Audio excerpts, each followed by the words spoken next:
So we're on a side trip right now to talk a little bit about the amygdala, a tiny little part of the brain that has a really big impact in terms of behavior, memory, some autonomic fight or flight stuff. Before we talk about that, I just do want to show you the structure of the brain. So it's brain function time. You'll notice a frontal lobe, and in the frontal lobe, kind of right behind your eyebrows, is what's called the prefrontal cortex.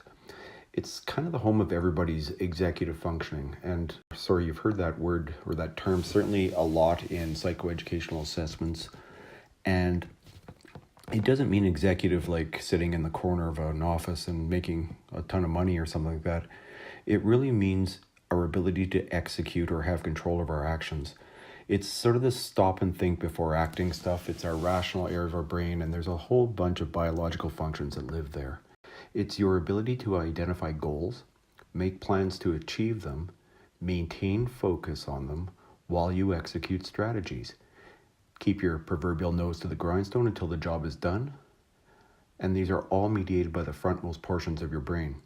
Also, impulse and emotion control centers are there. If you think about those parts, you can see that if we do not have access to that area of the brain because we are getting emotionally hijacked or behaviorally kind of going into a different part, you can see right away that this becomes a problem for a teacher and for a student.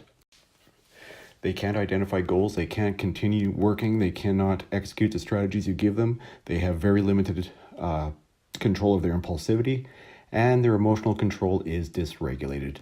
So you can imagine just how much that means.